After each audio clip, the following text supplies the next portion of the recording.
하나님께 약속된 시간이 되었습니다. 각자의 자리에서 살아계신 하나님께 예배로 나아가시겠습니다.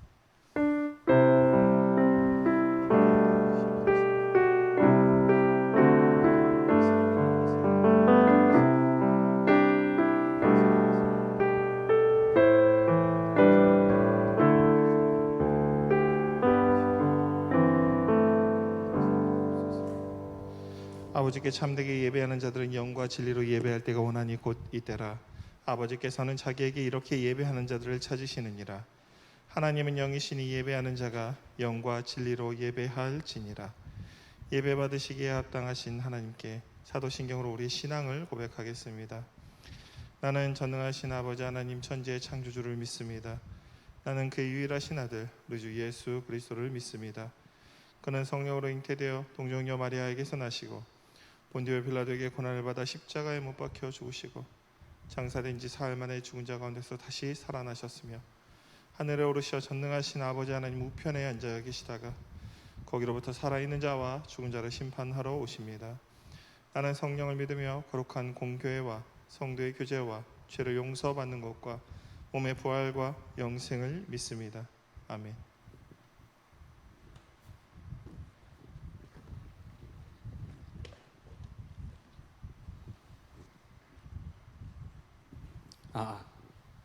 자, 본격 장마 시즌에 이렇게 청년부 예배에 오신 여러분들을 환영합니다. 오늘 예배도 하나님께 드려지는 예배가 될 수 있도록 한 번 더 찬양하면서 나아가도록 하겠습니다.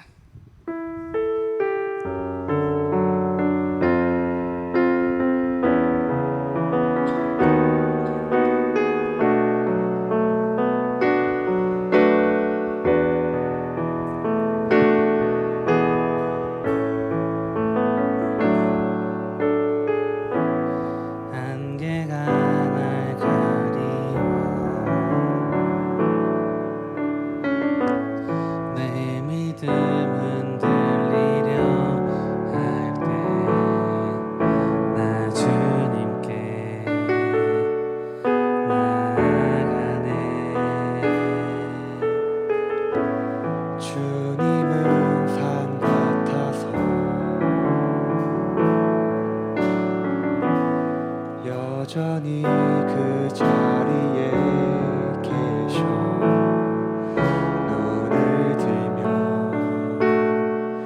보으리라 날 위한 그 사랑 주는 나의 도움이시며 주의 계획 영원하시네 주의 위엄 앞에 믿음으로 순종해 예배드리리 주님께서 날 이끄시며 주가 항상 함께 하시네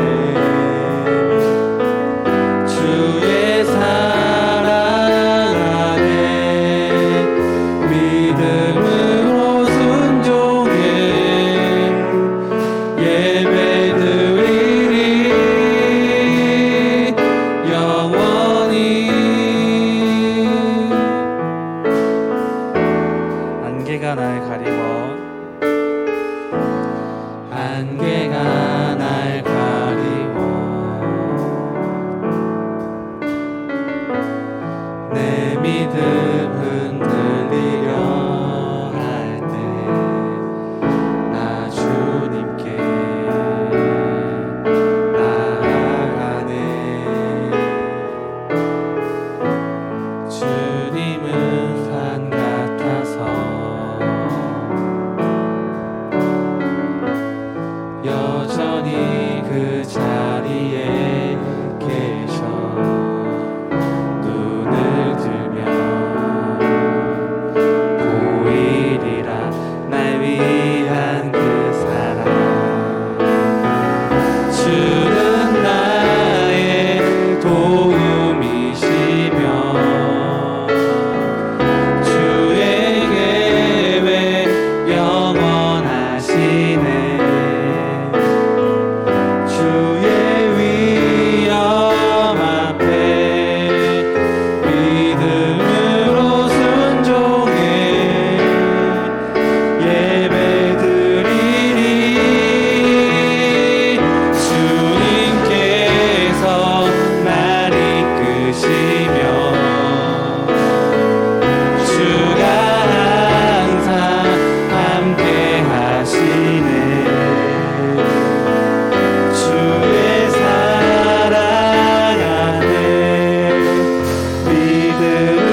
날 이끄시며 주님께서 날 이끄시며 주가 항상 함께 하시네. 주의 사랑 안에 믿음으로 순종해 예배드리리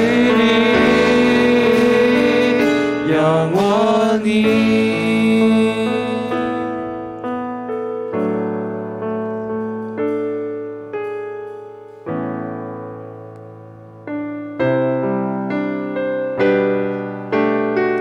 우리 찬양의 가사를 한 번 더 생각하면서 찬양을 한 번 더 부르도록 하겠습니다.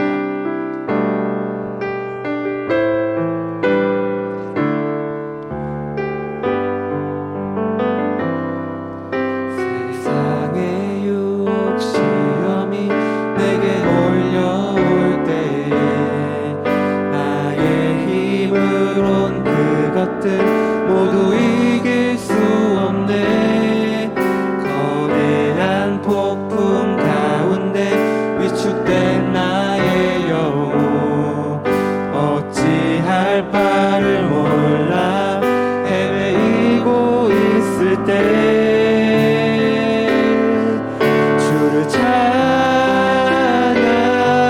손을 들고 찾아 전쟁은 나에게 속한 것 아니니 주를 찾아 손을 들고 찾아 전쟁은 하나님께 속한 것이니.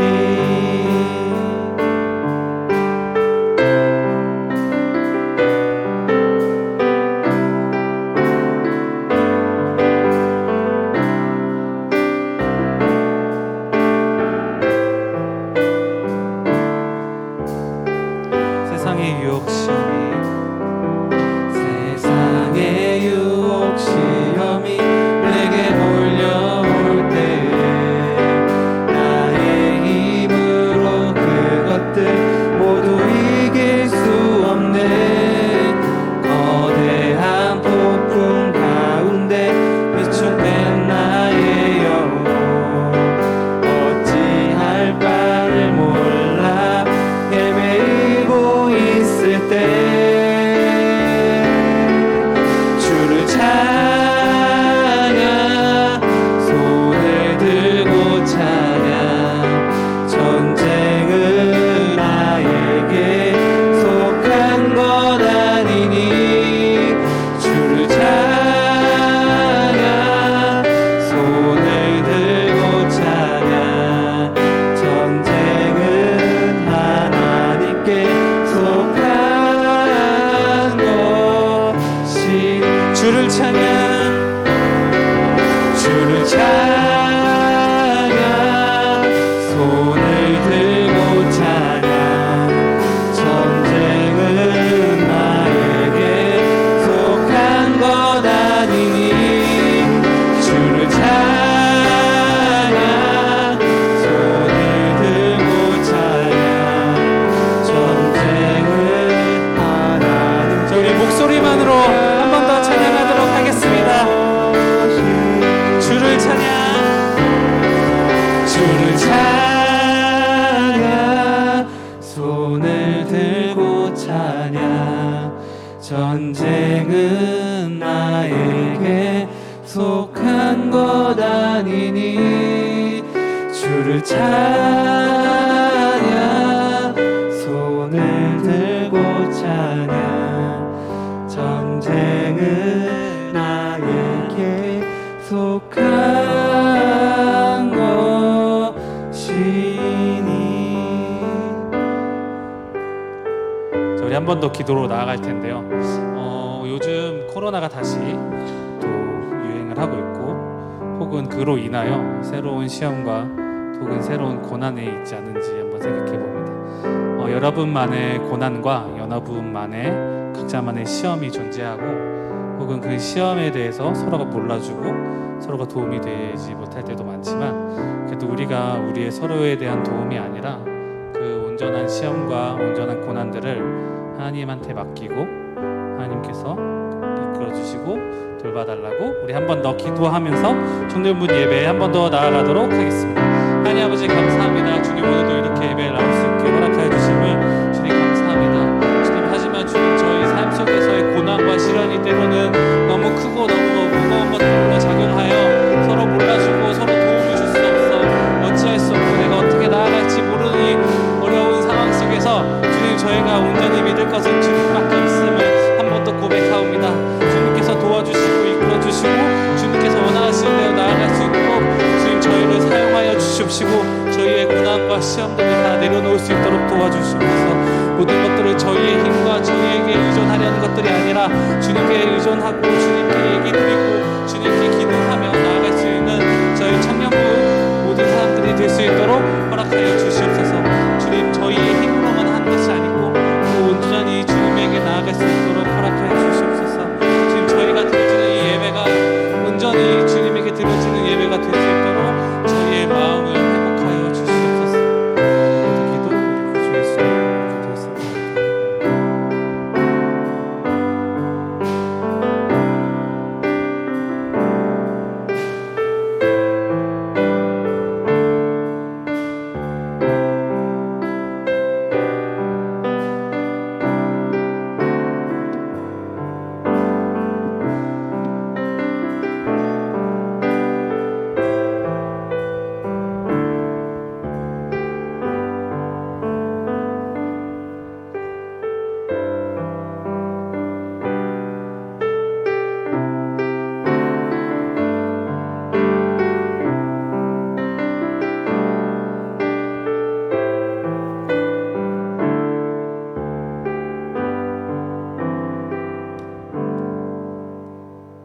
다 같이 기도드리시겠습니다.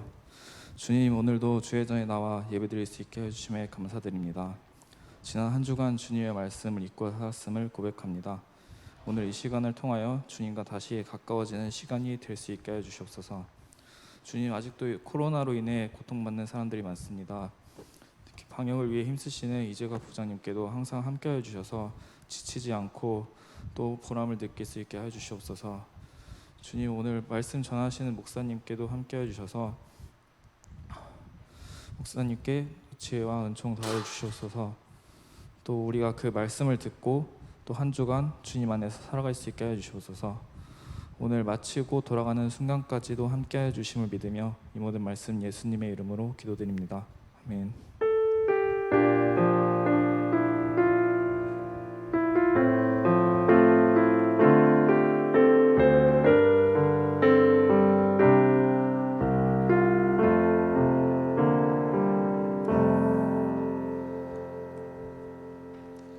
이 습하고 덥덥한 가운데 저희 청년부 예배에 오신 것을 환영하고 서로 축복하며 축복 찬양 부르도록 하겠습니다.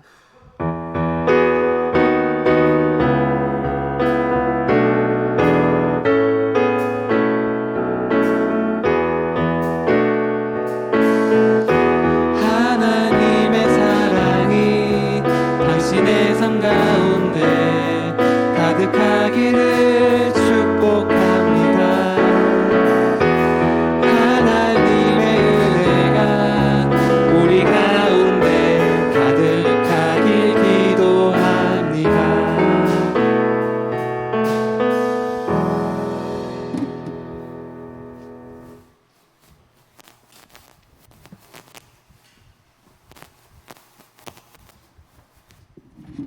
청년부 광고할게요. 첫 번째 광고는 청년부 예배 광고인데요. 청년부 예배는 12시 50분 온라인으로 진행된다고 제가 쓰기는 했는데 네, 최소 인원으로 각자의 자리에서 각자 하나님과 약속한 시간에 함께 예배드리는 우리 청년부가 되었으면 좋겠습니다. 두 번째 광고는 청년부 목요기도의 광고인데요. 청년부 목요기도회는 줌으로 진행되고 있습니다. 7월 15일 목요일 8시 30분 우리 줌에서 함께 기도하는 청년부가 되었으면 좋겠고요. 저희 수련회가 준비되고 있습니다. 그 과정 가운데 있는데 지금 코로나가 이제 사회적 거리두기가 4단계가 되면서 저희가 계획했던 게 어떻게 될지 잘 모르겠는 상황이어서 정말 많은 기도가 필요합니다. 그래서 우리 청년부원들께서도 우리 청년부와 그리고 코로나 방역 그리고 청년부 수련을 위해서 많이 기도해 주시면 좋겠습니다. 감사합니다. 네, 최소 인원이 20명이라서 우리 청년들은 뭐 크게 지장이 없을 테니까 각자 자신의 소견에 따라 믿음대로 하시면 좋을 것 같고요. 그리고 우리 청년부 수련회 프로그램 중에 다른 게 아니고 우리 다 줄 서서 코로나 검사 한번 받아보면 어떨까요? 이것도 재밌을 것 같아요. 제가 한번 해봤거든요. 근데 이제 어머니 병원에 그 간병하러 하러 가야 돼서 검사를 해야 되는데 한번 우리 단체로 가서 한번 이거 콧구멍에 이거 한번 해보면 어떨까? 생각보다 견딜만 합니다. 그래서 어때요? 그 한번 회장님 한번 고려해 주세요. 예. 뭔가 우리 중에 또 복병이 있을 수 있는데 미리 한번 걸러보는 차원에서 수련회 하기 전주에 각자 한 번씩 해보기 이런 거 괜찮을 것 같습니다. 자, 오늘 말씀 같이 보겠습니다. 오늘 말씀은 사무엘상 20장 17절에서 23절입니다. 20장 사무엘상 20장 17절에서 23절 말씀입니다.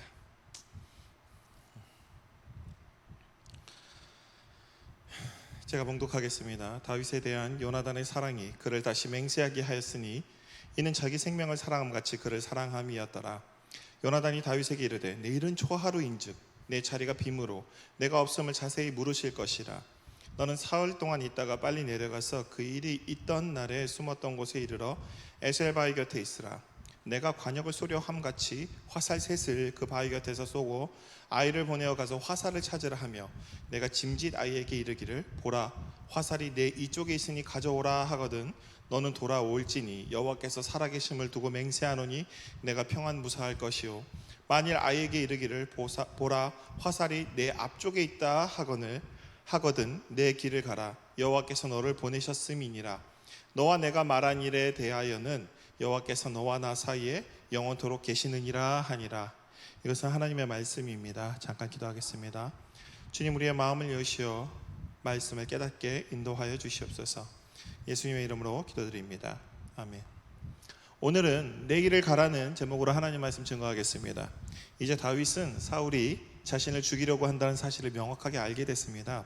그저 악한 영에 이끌려서 자신을 죽이려고 했던 것이 아니라 사울이 실제로 나를 죽이고 싶어 하는구나 이런 것을 알게 된 거죠. 근데 이유는 모르겠습니다. 왜 사울이 자꾸 자기를 죽이려고 하는지 모르겠어요. 나는 열심히 했고 목숨까지 바쳐가면서 전쟁터에서 큰 공을 세웠습니다. 오히려 사울을 위해서 수많은 일들을 했고 그런데 사울은 자신을 미워하고 죽이려고만 하는 겁니다. 다윗은 억울합니다. 세상에 이렇게 억울할 수가 없습니다. 지금까지 내가 무엇을 해달라고 한 적도 없는데 어느 날 갑자기 사울이 또 그럽니다. 약속을 했으니 내가 너를 사위로 삼아야겠다. 다윗은 거절합니다. 저는 가난한 집의 아들이고 베들레헴의 가난한 집의 아들이고 저는 돈도 없고 저는 뭐 아무것도 없습니다. 학벌도 없고 아무것도 없는 그냥 양치기입니다. 저는 당신의 사위로 정말 부족한 사람입니다. 안 할래요 라고 얘기했는데 사울이 어떻게 했냐면 너는 내가 그렇게 약속했으니 내 사위가 되라 이러면서 이런저런 것들을 시킵니다. 그렇게까지 거절했는데 사울은 끝내 자신을 사위로 삼고 싶어하는 것 같아서 마지못해 다윗은 이때 승낙을 합니다. 이때 사울이 요구한 것, 왕이 요구하는 것에 배를 달성합니다. 그런데 사울이 요구한 것을 잘하면 잘할수록 더 잘할수록 사랑받는 것이 아니라 더 싫어하는 눈치입니다. 더 죽이고 싶어합니다. 분명 왕이 요구한 것들을 더 잘했는데 왕이 원한 대로 더 잘했는데 왕이 그럴수록 왜 자꾸 저를 싫어하는지 모르겠는 겁니다. 다윗은 미칠 노릇입니다. 다윗은 친한 형님 요나단과 상담을 합니다. 형님의 아버지가 이상합니다. 자꾸 저를 죽이려고 해요. 요나단은 아버지와 달리 다윗을 너무 사랑했습니다. 오늘 말씀에도 나오죠. 그 마음에 이미 다윗을 뭐라고 했냐면 다음 때의 왕 정도로 생각하고 있었습니다. 그렇게 요나단은 어떻게든 다윗을 돕고 싶었습니다. 이때 아직 요나단도 때묻지 않았어요. 정치라는 것보다 정치를 모르고 삼국지에 나오는 유비관우 장비 처음 그런 모습입니다. 서로 이게 의리로 뭉쳐서 협의를 자꾸 무협지 얘기하고 있네요. 때묻지 않았습니다. 요나단은 이때 참 때묻지 않고 참 좋은 친구였어요. 다윗과 같이 아버지의 속마음을 그래서 몰랐습니다. 요나단은 진지하게 아버지 사울에게 다윗을 해치려고 하는 것이 아니지요? 아버지한테 물어봅니다. 아버지, 다윗을 해치려는 건 아니죠. 다윗은 영웅입니다. 다윗은 나라에 충성된 사람이에요. 아버지, 그러시면은 백성들이 아버지를 신뢰하지 않습니다. 그렇게 말했는데 사울은 이때 요나단을 속입니다. 그래, 네 말이 맞다. 뭔가 오해가 있는 것 같다. 나는 다윗을 죽이려고 한 적이 없어. 다윗이 잘못 알고 있는 거야. 요나단은 이때 아버지에게 속아서 다윗에게 말합니다. 아버지가 진심으로 널 죽이려고 한 게 아니고 그때 악령에 붙들려서 잘못 행동한 거야. 그게 잘못된 거야. 오해가 있는 거야. 이때 다윗은 그 말을 믿고 다시 원래 자리로 복귀하고 또 자기 일을 열심히 합니다. 그러던 어느 날 왕이 또 악령에 붙들렸습니다. 그리고 다윗을 죽이려고 창을 던집니다. 근데 이 부분은 악령에 붙들린 것을 핑계로 다윗을 죽이려고 했던 것으로 보입니다. 다윗은 하나님의 보호하신 가운데 또 이 창을 요리조리 피합니다. 그 자리에서 바로 집으로 도망칩니다. 다윗은 도망하는 내내 이해할 수 없습니다. 나 이렇게 잘하는데 왜 나를 이렇게 미워할까? 왜 왕은 자꾸 나를 죽이려고 하는 걸까? 전혀 모르겠습니다. 목숨까지 바쳐가며 충성했는데 그 결과가 뭐였냐면은 자기가 왕께 영광을 돌리고 하나님께 영광을 돌렸는데 그 결과가 죽음인 것입니다. 뭔가 되게 억울합니다. 내가 왜 죽어야 되는지 모르겠어요. 그렇게 집에 돌아갔는데 사울이 전령을 보냈습니다. 그래서 전령이라고 하는 것은 다윗의 암살 부대입니다. 다윗이 집에 나설 때 죽이려고 몰래 암살 부대를 보냈습니다. 이 사실을 아내인 미갈이 눈치채고 다윗한테 이릅니다. 야, 우리 아버지가 너 죽이려고 한다. 얼른 도망쳐라. 그래갖고 창문으로 달아내립니다. 한밤중에 창문을 통해 다윗은 탈출합니다.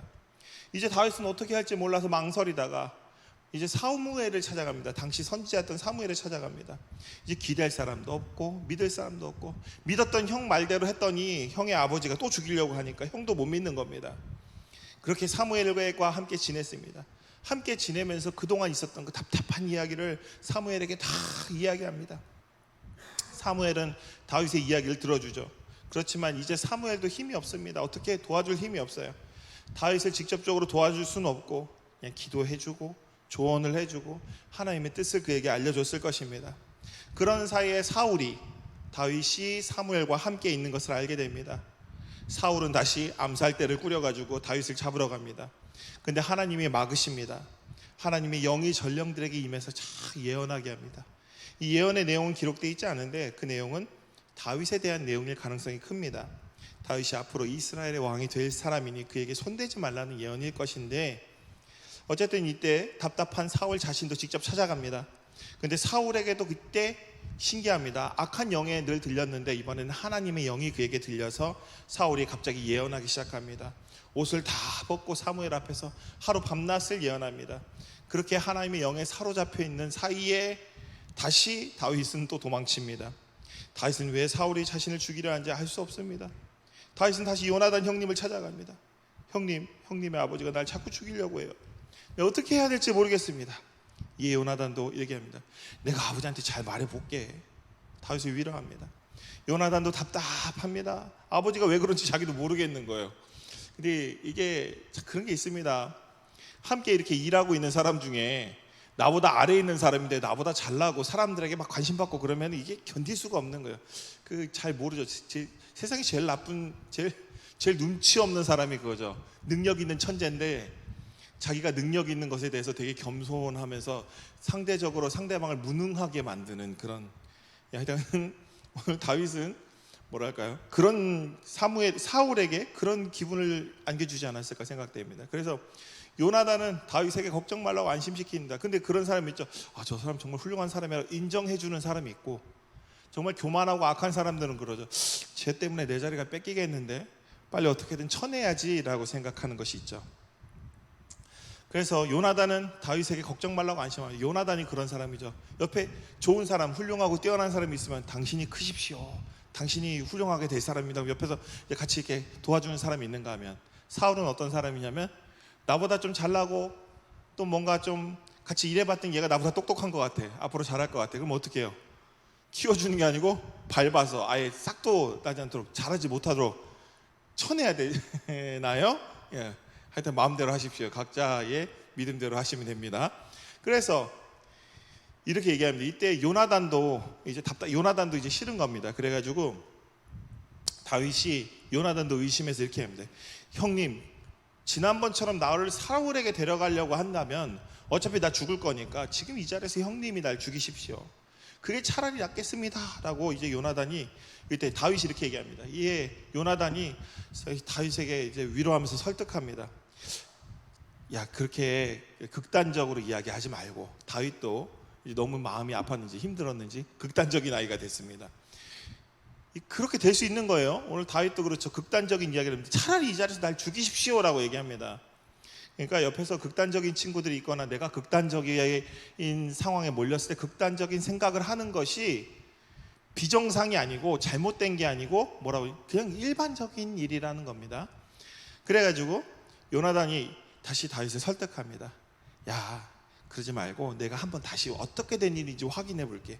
오해가 있으면 풀 것이고 혹시 내게 해가 될 일이 있으면 내가 너를 반드시 지켜주고 도망칠 수 있도록 길을 열어줄 테니까 걱정하지 마.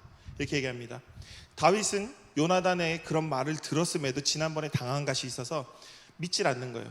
요나단이 이때 다윗과 언약을 맺습니다. 오늘 나오는 그 언약이죠. 하나님의 이름으로 언약을 맺고 맹세를 합니다. 생명을 걸고 지키겠다는 뜻입니다. 이 당시에 지금 뭐 하나님 이름으로 맹세해도 마음대로 지키고 안 지키고 하지만 이 당시에는 맹세가 참 큰 힘이 있었습니다. 이걸 지키지 않으면 신에게 내가 저주를 받겠다는 의미가 들어있었고 그들의 믿음은 확고했기 때문에 이것은 반드시 지켜지는 것입니다. 오늘 말씀에서 요나단이 다윗을 생명과 같이 사랑했기 때문에 자기의 생명을 걸고 내가 너와 이 약속을 지키겠다라고 얘기합니다. 이때 요나단은 지금 내가 너를 지켜줄 것인데 나중에 내가 힘이 없을 때, 너가 힘이 있을 때 내 가족을 좀 지켜달라고. 요나단의 유언과 같은 메시지입니다. 실제로 요나단이 이후로 다윗을 만나지 못하고 죽었어요. 그 다윗은 이후에 요나단의 가족들을 챙겨줍니다. 이후 다윗은 요나단과 마주한 일이 기록되지 않아요. 그렇게 언약을 맺고 요나단은 아버지를 설득하러 갑니다. 그리고 이제 아버지가 다윗을 죽이려고 한다는 진심을 알게 되었고 다윗을 도망치도록 도와줍니다. 그리고 다윗에게 이렇게 말합니다. 내 갈 길을 가라. 오늘 제목이 내 길을 가라는 겁니다. 다윗은 중요한 게 있습니다. 다윗은 왕이 되기 전보다 이때가 오히려 더 전성기였습니다. 왕이 된 다음이 전성기였겠죠. 근데 왕이 되기 전에 가장 성공한 때였습니다. 뭔가 스티브 잡스가 애플에서 막 성공했던 그런 느낌이에요. 그러다가 스티브 잡스가 어떻게 됐죠? 쫓겨났잖아요. 그 과정과 같은 그런 느낌. 그렇다고 스티브 잡스가 다윗은 아닙니다. 다윗은 마약을 하지 않았습니다. 이 되게 중요한 부분이에요. 다윗은 마약을 하지 않았고 그렇습니다. 그래서 다윗은 그 젊은 나이에 세상에서 인정받고 성공한 사람이었습니다. 무슨 일이든지 최선을 다했고 그에 따른 최선의 결과를 냈습니다. 오히려 어느 누구도 달성하지 못한 업적들을 달성했고 그럼에도 늘 겸손했고 스스로 부족하다고 생각했습니다. 그게 다윗의 진심이었어요. 그렇지만 그 진심은 그의 생명을 쥐고 있는 사울에게는 전혀 받아들여지지가 않았습니다. 우리의 삶에도 이런 일이 생깁니다. 우리가 무엇을 해도 받아들여지지 않을 때가 있습니다. 아무리 열심히 해도 아무리 좋은 결과를 만들어내도 그것이 그 사람에게 칭찬을 받거나 인정을 받는 것보다 오히려 그로 인해서 나에게 불이익이 자꾸 오는 겁니다. 하나님의 뜻에 따라서 살아가는 사람들은 세상에서 잘되고 성공하고 많은 사람들에게 인정받고 성경 말씀대로 살아가면 그로 인해서 많은 사람들이 내 모습을 보고 하나님의 모습을 보게 되어 감화와 감동이 되고 그가 하나님을 믿을 것 같은데 안 그렇다는 겁니다. 오늘 말씀해 보면 그렇지가 않습니다. 골리앗을 물리치고 수많은 어려움 가운데 나라를 구하고 모든 것을 극복하고 위대한 업적을 세운들 그것이 나에게 어떤 좋은 상으로 돌아온 것이 아니라 나를 자꾸 죽이려고 하는 겁니다. 이유를 모르겠습니다. 저 사람하고 관계를 아무리 풀어보려고 해도 자꾸 말할 때마다 꼬입니다. 더 잘 보이고 저 사람한테 더 잘해주려고. 저도 해봤습니다. 정말 관계가 너무 안 좋아서 진짜 미친 척하고 정말 끝까지 참으면서 아무리 잘해줘도 안 되는 게 있습니다. 안 되는 게. 그때 제가 잘 몰랐어요. 그러면 어떻게 돼요? 오늘 여기 말씀처럼 내 길을 가면 됩니다. 그곳에 그 사람하고 있을 필요가 없는 거예요. 그냥 그 길을 가면 됩니다. 근데 안 가고 무슨 생각을 했냐면 저 사람하고 관계가 풀어져야 하나님께서 이 관계를 풀기를 원하시는데 하나님은 평화를 원하시는데 되게 중요합니다. 내가 아무리 평화를 원하고 그 사람하고 회복하려고 노력해도 안 되는 게 있습니다. 상대방이 아닌 사람이면 안 되는 거예요. 상대방이 사울 같은 사람이면 안 됩니다. 교회 안에서도 사울 같은 사람은 있습니다. 안 되는 사람이 있는 거예요. 그리고 그 사람은 자꾸 나를 괴롭히고 죽이려고 합니다. 더 잘해주려고 해도 저 사람의 마음을 어떻게든 풀어주고 싶은데 그럴수록 계속 꼬여만 갑니다. 아무리 노력해도 풀릴 여지가 없고 그 사람은 갈수록 나를 더 미워하고 방해하고 그리고 저를 자꾸 괴롭힙니다. 이 일에 대해서 또 도와주는 사람이 있었습니다. 저도 그때 어려울 때 있었어요. 요나단도 있었고 사무엘도 있었습니다. 친한 집사님도 있었고 장로님도 있었습니다. 그러나 그 중에 누구도 이 관계를 개선시키는 데 도움이 되지 못했고 오히려 시간이 지날수록 더 나빠졌습니다. 잘못된 거였어요. 그때 그 이후로 사울의 방법, 저와 같이 일했던 그 사람의 방법은 갈수록 악랄해집니다. 오늘 말씀에서 다윗의 상황이 그랬습니다. 그럴 때 어떻게 하라고요? 도망쳐야 됩니다. 내 길을 가야 됩니다. 근데 그곳에 있으면 어떻게 되느냐? 계속 괴롭고 힘들고 아프고 본인한테 손해만 됩니다. 믿음의 사람이면 분명 하나님께서 좋은 길로 인도해 주시고 악한 이가 나를 치지 못하도록, 진실은 밝혀진다 그러죠. 죽어도 안 밝혀집니다. 진실은 누가 알아준다 그러죠. 알아주지 않습니다. 다 거짓말입니다. 그게 희망적인 이야기를 여러분들이 해야 되는데 왜 그런 얘기를 하냐면 진실을 가지고 있는 자가 진실이 되는 겁니다. 세상은 그렇습니다. 하나님이 나중에 진실을 밝혀주실 것 같죠? 그냥 죽는 수가 있습니다. 안 밝혀질 수가 있어요. 대신 하나님 나라에서는 밝혀집니다. 그런데 이 땅에서는 안 밝혀질 수 있습니다. 이 땅에서는 정의가 행해지는 곳이 아닙니다. 여러분 절대 착각하면 안 됩니다. 이 땅에서 우리가 한 대로 우리가 이 땅에서 살아가서 어떻게 우리가 진실하고 성실하고 올바르게 살았으면 그것에 대해 대가를 줄 것 같죠? 그렇지 않습니다. 정말 정확하게 여러분이 한 만큼에 대한 대가만 줍니다. 이게 세상의 원리고 원칙입니다. 안 되는 겁니다. 세상은 더욱 악랄해지고 믿음의 사람이라면 분명 하나님이 좋은 길로 인도해 주시고 악한 이들이 일어나지 못하도록 지켜주신다고 했는데 악한 자가 더욱 강한 힘으로 나를 억누르고 압박하는 것 같습니다. 하나님이 정말 있는가 그런 생각이 듭니다. 이젠 죽음의 상황까지 몰려버렸고 친한 형님이고 유일하게 자신이 믿었던 그 요나단 형님도 이제 다윗을 믿을 수가 없습니다. 누굴 믿어야 될지 모르겠습니다. 차라리 사울에게 끌려가서 죽을 바에는 형이 나를 죽이라고 요나단에게 죽고 싶기도 합니다. 자신을 믿었던 요나단 형마저도 배신한다면 자신이 이제 살 수 없을 것만 같습니다. 자신에게 기름 부은 사무엘이 원망스럽습니다. 왜 나에게 기름을 부어서 내 인생을 이렇게 힘들게 하는지 모르겠습니다. 그걸 자꾸 생각합니다. 왜 나는 하나님을 믿는데 왜 나는 이런 억울한 일이 생기나? 왜 내가 하나님을 잘못 믿었나? 내가 헌신이 잘못됐나? 왜 저기 간증하고 책 쓰는 놈들은 저렇게 하나님 믿었다고 저렇게 잘됐다고 써대는데 내 헌금이 부족했나? 내 행함이 부족했나? 내가 봉사가 부족했고 내가 교사를 안 했, 교사도 열심히 했고 잘 섬겼는데 아무리 스스로 자기 자신을 점검하고 성찰해봐도 도대체 모르겠습니다. 분명 하나님을 믿으면 복 받는다고 했는데 복은 보이지 않고 자꾸 안 좋은 일만 생기는 것 같고 왜 이렇게 재수 없는지 모르겠습니다. 얼마 전에 교회 주차장 문 앞에 어떤 차가 떡하니 주차하고 있습니다. 그날 비가 엄청나게 쏟아지고 있었어요. 주차를 해야 되는데 어쩔 수 없이 이제 그 차 보고 빼라 그래야 되니까 우산을 쓰고 나오는데 그때 차 번호를 확인해야 되니까 우산 쓰고 나오는데 그때 막 물이 흐르고 있었고 바닥이 미끄러웠습니다. 벌어덩 넘어졌죠.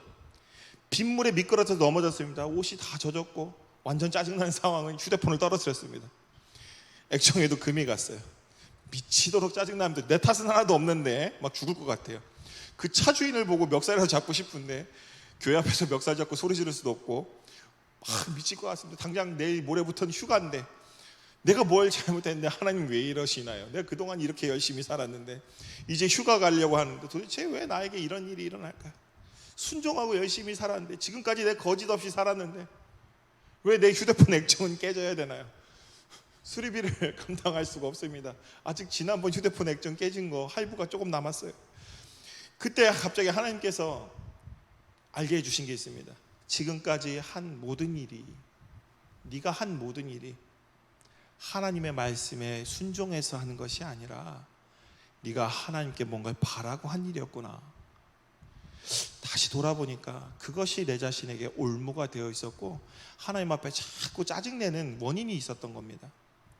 그리고 나서 이제 내가 잘못임을 알았습니다. 휴대폰 깨진 건 아깝지만 진짜 은혜인 게 뭔지 아십니까?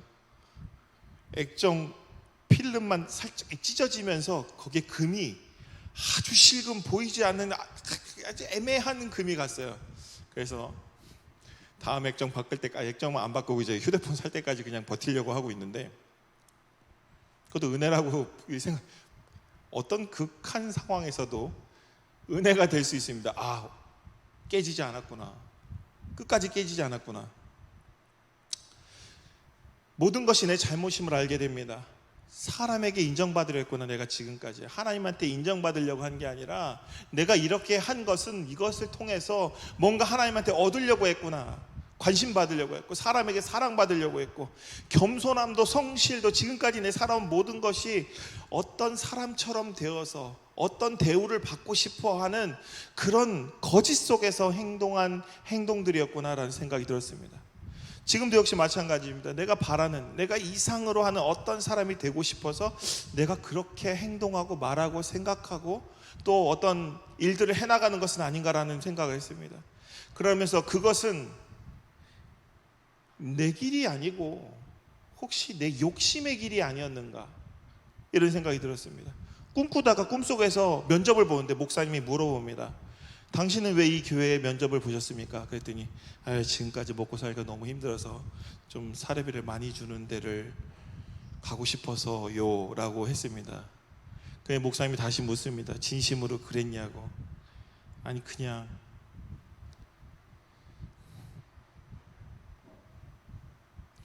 그 마음이 그런 겁니다. 그게 아니고 울다 일어났습니다. 그게 아닌데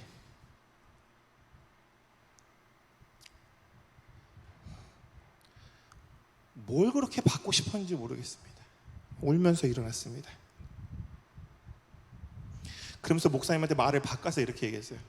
갖고 싶은 게 있는 게 아니라 좀 더 편하게 살려고 했던 그 말은 아니고 더 열심히 하나님의 일을 하고 싶습니다 라고 얘기하면서 잠에서 깼습니다.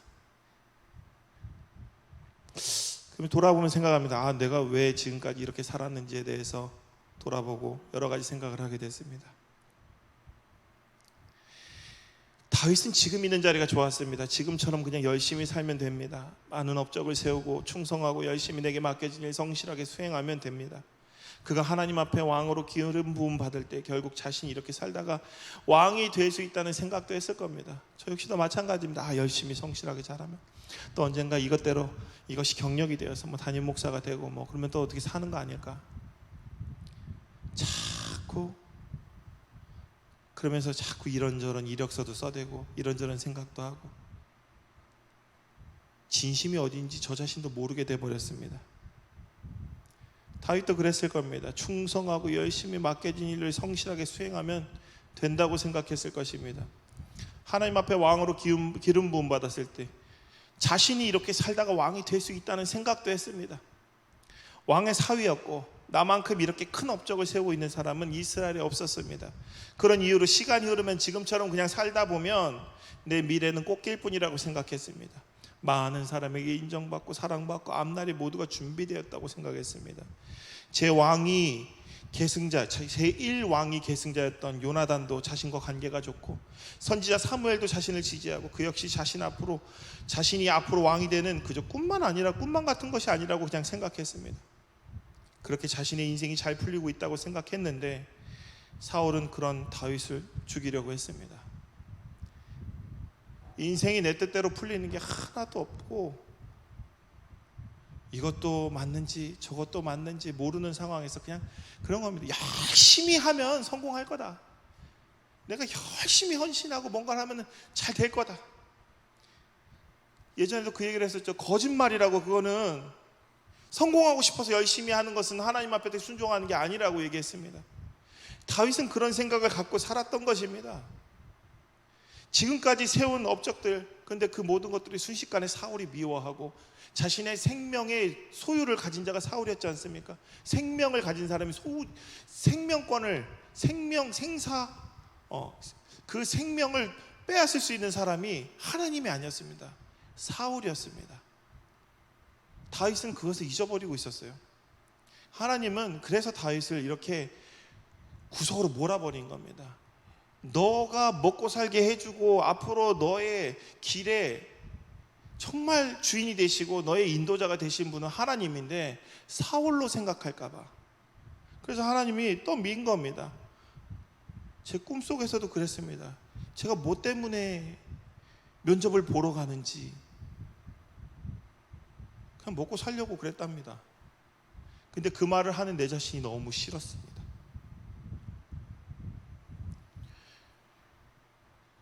그때 하나님께서 요나단을 통해서 말씀하십니다. 너의 길을 가라.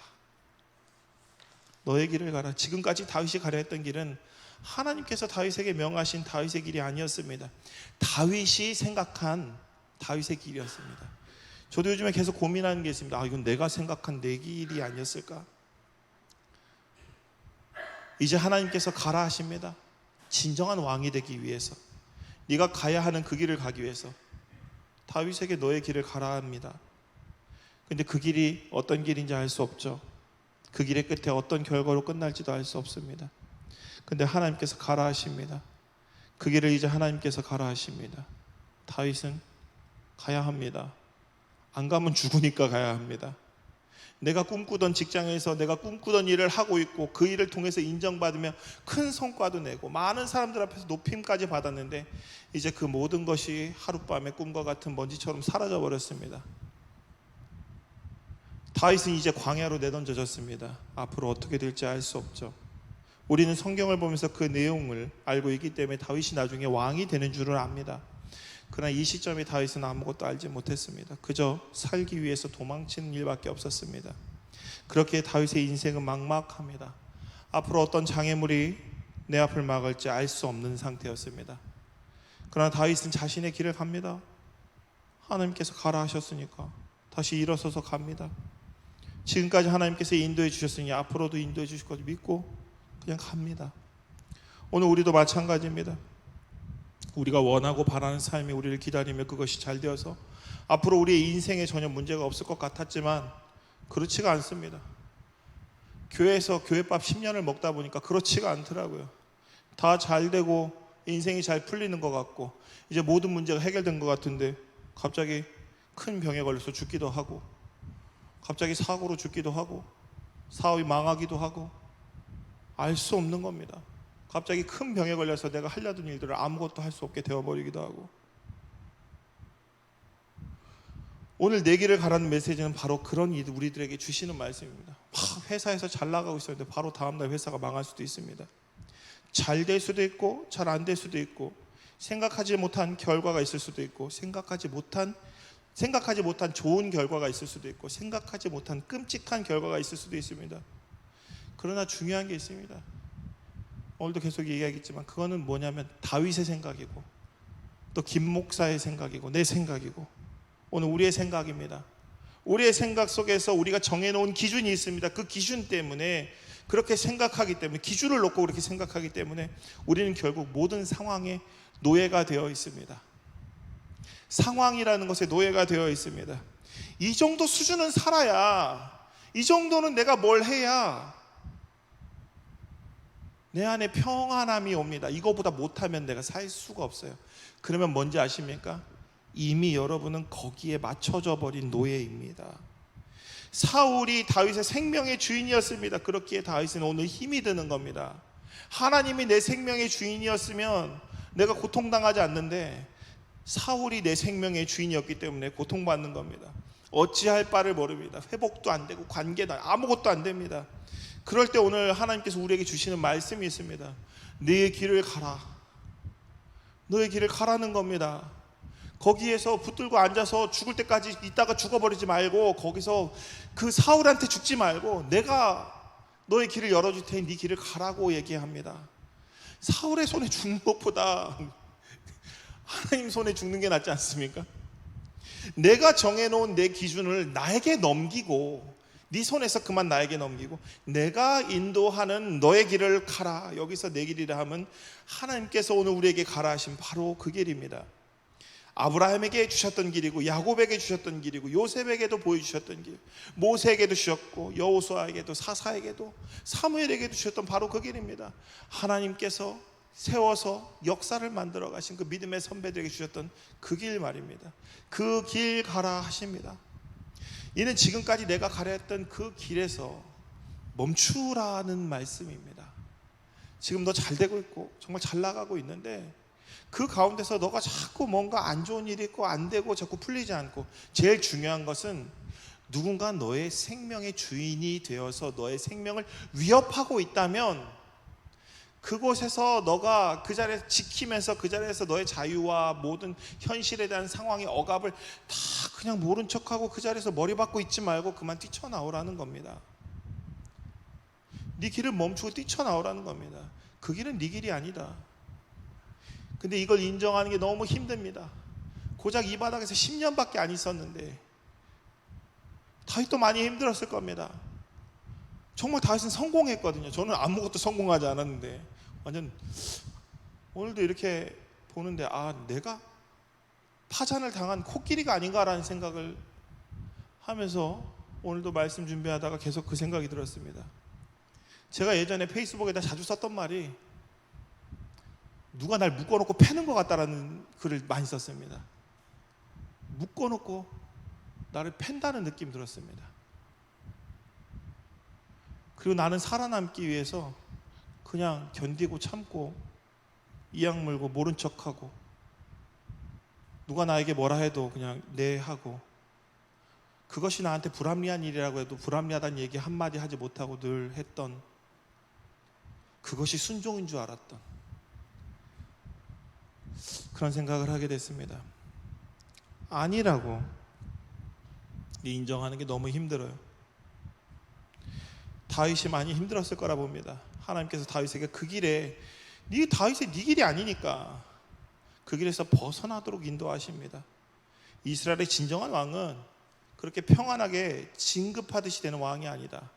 공무원처럼 혹은 정년이 보장된 호봉제 직업처럼, 호봉제 직장처럼 가만히 있으면 경력 쌓이고 그러다가 마침내 왕이 되는 것이 아니다. 이는 이스라엘의 왕만이 아닙니다. 하나님을 믿는 사람도 동일합니다. 진정한 하나님 나라에 들어가기 위해서, 우리가 이 땅에 임한 하나님 나라를 누리기 위해서, 우리는 모태 신앙으로 어릴 적부터 교회에서 자랐다고 하나님 나라를 누리지도 않고 구원받은 것도 아닙니다. 주일날 교회를 빠지지 않았다고 하나님 나라를 누릴 수 있는 것도 아니고, 우리가 하나님의 자녀가 되는 길, 진정한 구원을 누릴 수 있는 예수 그리스도의 제자가 되는 것은 그렇게 단계별로 진급하거나 유치부, 영유아부, 유치부, 유년부, 소년부, 중고등부, 청년부에 이르러서 그 단계를 올라가서 나중에 장년부에 이르러서 내가 집사가 되고 권사가 되고 안수집사가 되고 권사가 되고 장로가 됐다고 해서 하나님 나라에 이르는 게 아니라, 그렇게 시간이 지나면 뭔가 진급받듯이 이등병에서 병장 날듯이 되는 것이 아니라, 신앙의 경력도 몇 대가 예수를 믿었다고 해서 그 신앙이 증명되는 게 아니라는 겁니다. 신앙의 이력과 그가 있었던 교회가, 그가 받았던 교육 프로그램이, 그 어떤 것도 그가 진정한 그리스도인으로 천국을 누리며 하나님 자녀가 되고 이 땅에서 하나님 나라를 누리게 하는 것이 결코 아니라는 겁니다. 그것은 그렇다고 착각하도록 세뇌당한 것입니다. 그저 온실 속의 화초처럼 보호받으면서 세상에서 내가 제일 힘들어, 맨날 모이면 맨날 힘들어, 뭘 그렇게 나눔을 하는지 모르겠어, 나눔하면서 맨날 힘들어 죽겠대. 세상에서 가장 어렵다고 착각하면서 사는 것과 마찬가지입니다. 상대적으로 누군가 자꾸 비교하면서 쟤는 잘 되는데 내가 병신 같은 게 너무 싫은 거야. 그러면서 결국 자기 자신을 계속 망치고 있습니다. 그리고 내가 누군지 모르게 되고 있어요. 내가 누군지도 몰라. 내가 뭘 하고 싶은지도 몰라. 내가 오늘 어떤 사람인지도 모르고 앞으로 내 꿈과 비전이 뭔지도 몰라. 그냥 하나님 앞에 머리 박고 있으면 돼. 아무것도 안 됩니다. 아무것도 안 돼요. 당신의 길이 뭔지 알아야 됩니다. 너 내 길을 가야 되는데 남의 길 보면서, 남의 업적 보면서 부러워합니다. 자신의 길이 마음에 안 든다고 하나님 앞에 투정 부립니다. 하나님, 내 길을 난 왜 맨날 이렇게 그지같이 살아야 돼요? 하나님 미치겠네, 왜 나한테만 이래요? 하나님을 안 믿는 겁니다. 하나님은 그런 얘기를 한 적이 없어요. 너한테 부자 된다고 돈 많이 준다고 얘기한 적이 없습니다. 가장 높은 자리에 있을 때 다윗이 들었던 너의 길을 가라는 이 말이 무슨 말인지 아십니까? 가장 낮은 자리부터 시작하라는 뜻이었습니다. 다 가졌는데 다 버리라는 겁니다. 그때 다윗은 뭐가 됐냐면 도망자가 됐고요, 반역자가 됐고, 다윗의 뒤에는 누가 따라하는지 아십니까? 매일 암살자와 군대가 따라다녔습니다. 이전에는 바로 전날까지만 해도 국민 영웅이었습니다. 하루아침에 국가 전복 반역 위험인물 1호가 돼버렸습니다. 잡히면 이미 낙인 찍혀놓고 이제 현상수배가 된 거예요. 도망자 신세가 돼버렸습니다. 바로 하루아침에 국민 영웅이 바로 다음날 지명수배자가 됐습니다. 아무것도 잘못한 게 없어요. 그런 다윗은 도망자로 살아가면서 그 안에서 하나님 뜻에 순종하면서, 이게 제일 우리가 다윗에게 배워야 되는 겁니다. 도망자로 살았는데 하나님 뜻에 순종하면서 말씀대로 살아갑니다. 광야에서 빌어먹고 살면서도 늘 당당하고 떳떳하면서 살았습니다. 그러다가 미친 척도 했죠, 살기 위해서. 그렇게 광야에서 다윗은 제일 중요합니다. 하나님 없으면 살 수 없는 삶을 살았고, 제일 중요한 거는 나의 생명의 주인이 사울이 아니고 사람이 아니고 여러분의 직장이 아니고 회사가 아니고 여러분의 상급자들이 아니고 여러분의 생명의 주인은 누구라고요? 하나님이라는 것을 다윗은 배웠습니다. 하나님의 말씀을 진정으로 순종하면서 연단된 승궁과 같은 믿음의 사람이 됐습니다. 요셉이 종으로 살고 감옥에서 살면서 자신의 길을 한 걸음씩 갔던 것처럼 상황과 현실이 그를 가로막아도 그 모든 것보다 더 위에 계시는 하나님을 믿으면서 성실하게 한 걸음씩 갑니다.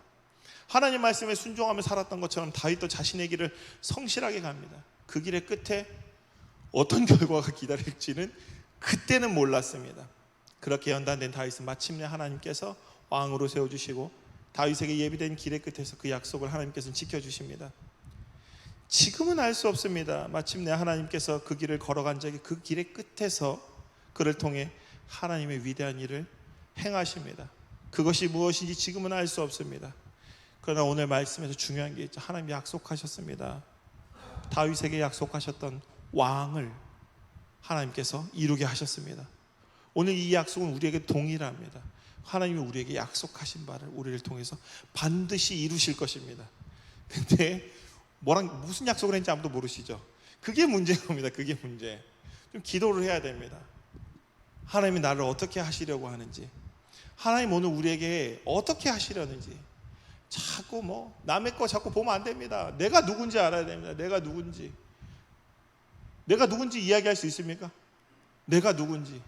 난 그냥 내 이름 말고 내가 하나님 앞에 어떤 소명을 받고 어떤 사명을 받았고 난 앞으로 어떻게 하나님의 뜻에 순종하며 살 것인지에 대해서 말을 할 수는 없지만, 그래도 하나님하고 뭔가 약속한 건 있습니까? 이게 있어야 됩니다. 이게 다윗은 그 연단이 인생의 밑바탕이 돼서 가장 왕이 되기로 했는데, 가장 하나님 말씀에 잘 순종한 하나님 마음에 합한 왕이 되었습니다. 이스라엘의 튼튼한 기반을 다진 위대한 왕이 됩니다. 오늘 우리의 신흥의 청년들도 다윗과 같은 상황에 있다면 다시 한번 하나님께서 여러분들을 향해 가라 하신 그 길을 떠올려 봤으면 좋겠습니다. 그게 생각나지 않는다면 지금의 길을 좀 고집하지 말고, 여러분이 가고 있는 길이 있을 겁니다. 그걸 고집하지 말고 다른 길이 있음을 좀 열어두셨으면 좋겠습니다. 근데 이렇게 열어두는 사람들이 잘 없대요. 이게 잘 없답니다. 그래서 좀 기도를 많이 하셔야 됩니다. 왜냐하면 한 일에서 한 30년씩 일을 하면, 한 자리에서 30년 똑같은 일을 하면은 다른 걸 볼 줄 모른답니다. 근데 하나님을 믿는 사람이면은 어쩌면 우리가 30년씩 그곳에 있었으면은 우리가 어떤 사람이 됐는지 한번 상상해 보십시오. 아파트 대출도 갚아야 되고 애들 교육비도 필요하고 자동차 할부금도 갚아야 되고, 그럼 여러분들 뭐가 돼 있겠습니까? 그 직장의 노예가 돼 있는 겁니다. 그 직장을 그만두는 순간에 모든 것을 잃게 되겠죠. 근데 그것을 잃는다고 해서 솔직히 잃은 게 아무것도 없는데 잃었다고 생각하죠. 인생을 실패했다 생각하고. 근데 그게 아닌데 오늘 말씀 계속 그 얘기를 하는 겁니다. 그것만 있다고 생각하는 그 삶이 여러분을 어떻게 만드냐면은 바로 생명의 주권을 하나님이 아니라 누가 가지고 있다고요? 여러분의 오너가 가지고 있는 겁니다. 여러분의 회사의 사장이나 그런 관계가 되지 말라는 겁니다. 오늘 진짜 말도 안 되는 이야기죠? 말도 안 되는 이야기 같습니다. 자, 하나님이 진짜 현실을 모르는 것 같아요. 그런 얘기 나오고. 근데 하나님이 약속하셨죠. 너를 통해서 많은 사람들을 축복의 통로로 만들어 주실 것이라고. 오늘 여러분들 그런 믿음이, 먼저 저부터 그 믿음을 가져야 되는데, 다윗과 같은 상황에 있다면 다시 한번 하나님께 여러분의 향해 가라 하신 그 길을 떠올려 봐야 됩니다. 지금 길을 고집하지 말고 다른 길이 있으면 열어둬야 됩니다. 특히 막다른 길에 몰렸을 때 그곳에서 길을 쓰고 버티다가 죽지 말고, 분명히 이곳에 하나님의 뜻이 있을 것이니 하나님을 믿고 그것에서 도망치는 것도 하나의 방법일 수 있습니다. 우리를 가장 절망적이게 만든 게 뭔지 아십니까? 이게 아니면 죽는다는 생각입니다. 이 일이 아니면 난 죽어. 이 생각만큼 우리를 절망적이며 우리의 자율성과 우리의 미래를 완전 차단하고 우리의 소망을 뭉개버리는 것이 없습니다. 그것은 우리를 노예로 만드는 겁니다. 아니, 이미 그렇게 난 이거 아니면 다른 길이 없어 라고 생각하는 건 이미 여러분은 스스로 노예라고 인정하는 겁니다. 그 길 아니면 없어, 다른 길은. 이미 노예입니다. 그렇기 때문에 모든 것을 파는 겁니다. 어떻게든 그 자리에 살아남기 위해서 무슨 짓이든 합니다. 그것이 죄든 그것이 악이든 그것이 나의 인격을 다 말아 뭉개버리든 상관없습니다. 그냥 당장 오늘 살기 위해서, 당장 나의 삶을 지키긴다는 그 명목 아래서, 그런 사람은 순교자도 아니고 아무것도 아닙니다. 그냥 나의 욕심에 따라서 그냥 내 것을 근데 그것도 나쁜 건 아니에요. 그게 일반적인 사람들의 삶입니다. 일반적인 사람들의 그냥 평범한 삶입니다. 저도 그 일반적인 사람이고요. 나쁘다고 얘기하는 게 아닙니다. 여러분들이 청년이고 저도 스스로 내 자신에게 이야기합니다. 그렇게 되지 말자고. 코끼리의 영혼을 파괴하는, 아까 파잔 이야기했죠. 파잔이라는 의식이 있습니다. 야생에서 잡은 아기 코끼리를 움직이지 못하게 묶어둔 뒤에 저항이 완전히 사라질 때까지 몇 날을 굶기고 구타하는 의식입니다. 절반의 코끼리가 이를 견디지 못하고 죽음에 이르지만 강인한 코끼리는 살아남아서 관광객을 등에 태우고 돈벌이 수단이 됩니다. 코끼리는 생각이라는 것을 할 수 없을 테지만 그들의 영혼은 산산이 부서지고 본능의 심연에 어렴풋하게 냉혹한 세계를 이해하게 되었을 것입니다. 이제 엄마를 찾아서는 안 된다는 것과 몽둥이의 고통을 이길 수 없다는 것을 말입니다. 코끼리가 생존할 수 있는 방법은 단순합니다. 자유를 향한 자기 안에 있는 목소리가 들리지 않는 척하고 세상이 혼란스럽지 않은 척 하는 것입니다. 이 코끼리 이야기를 듣는데 내가 바로 이 코끼리구나라는 생각을 계속합니다.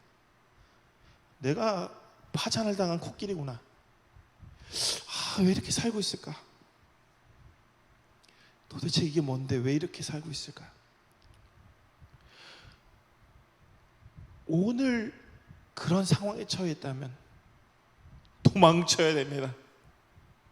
지금 제 자신에게 계속 하는 말입니다. 동안아, 이제 그만 도망칠 때가 되었다. 이거는 지금 우리 교회에 대한 이야기 아닙니다. 내 자신에 대한 이야기입니다. 교회 내에서 내가 하는 행동들이 파잔된 코끼리처럼 살고 있는 겁니다. 우리 교회에서만 있었던 게 아닙니다. 지난 10년 동안 내가 그렇게 돼버렸습니다. 그래서 어쩌면 도망쳐야 될 때가 되지 않았나, 교회라는 곳에서. 그런 생각을 합니다.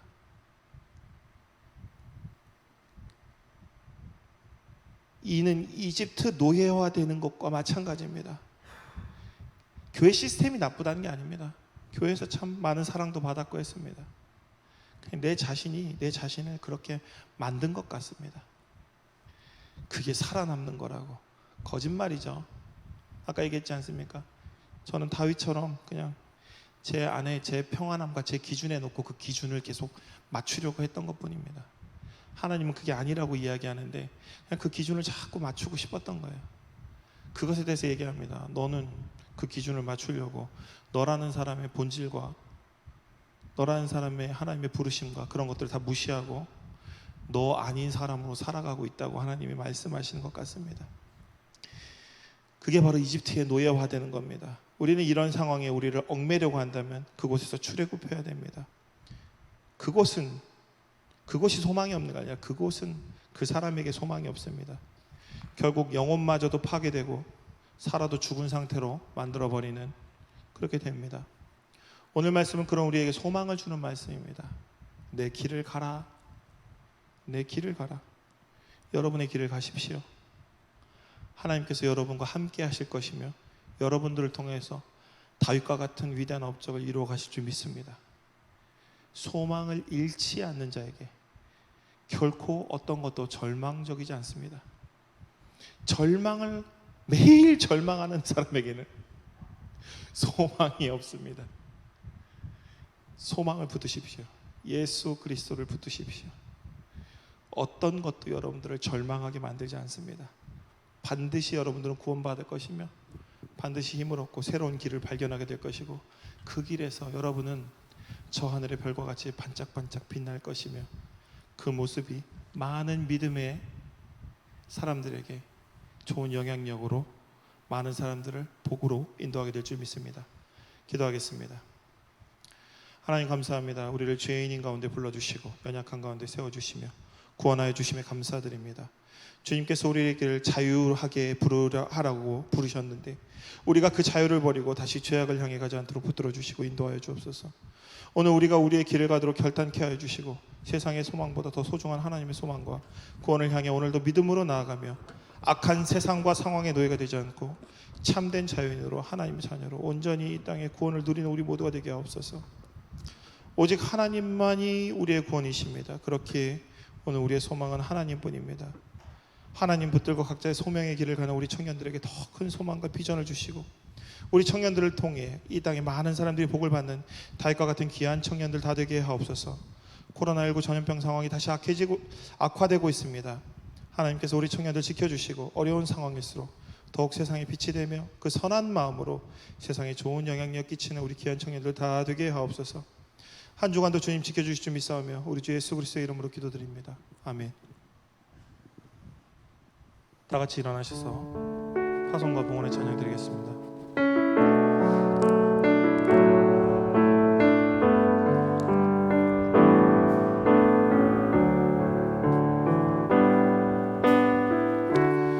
은혜 아니면 살아갈 수가 없네.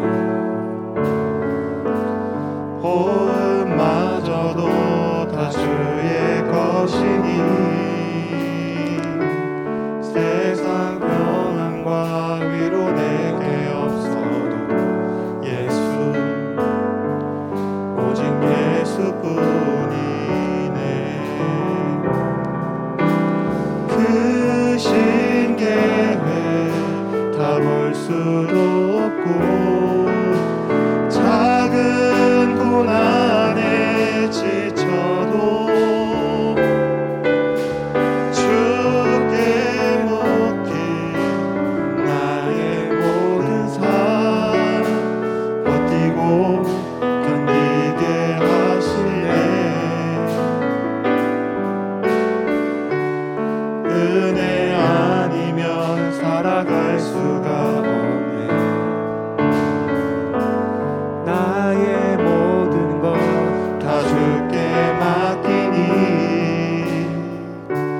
세상 평안과 위로 내게 주신 주 예수 오직 예수뿐이네.